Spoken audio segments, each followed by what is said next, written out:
Something very important that we should be doing ourselves and certainly should be modeling for our children is reading the Bible and following the Word of God. And let me be clear here, not listening to whatever Pastor so-and-so said for 40 minutes at church and then resonating with that without doing any of your own research. I'm not talking about that. I'm not talking about watching a couple YouTube videos. Okay, I'm not talking about only praying to God when you're desperate, when you need money, or you're having car trouble.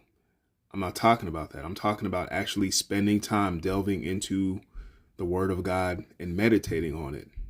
People don't do that enough. People skim through their Bible, or they have a little devotional verse a day calendar, maybe on their desk at work that they skim through.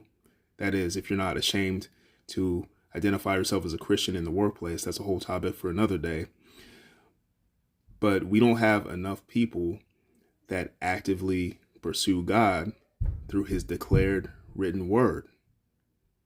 That's a huge problem.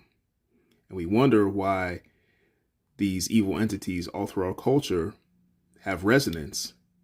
It's because people don't actually read the instruction manual. That's what the Bible is.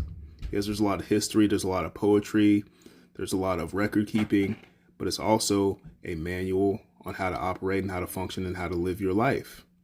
If you don't read it, you are going to be lost. You're going to be lost in how you raise your kids. You're going to be lost on how you operate within your marriage.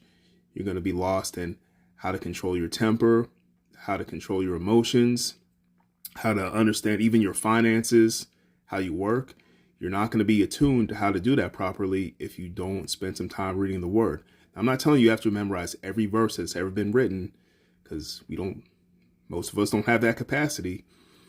What I'm saying is you spend time and you resonate with it, and don't just trust some ABC XYZ pastor out here saying whatever, knowing that he has his own motives and biases, and he misses interpretations because he's human. I don't care that he went to seminary.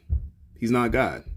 He might be a messenger, he might be a minister, but he's not God. You have to go to the source. And by the way, if your pastor says something, double check it, cross-reference it with the Word of God.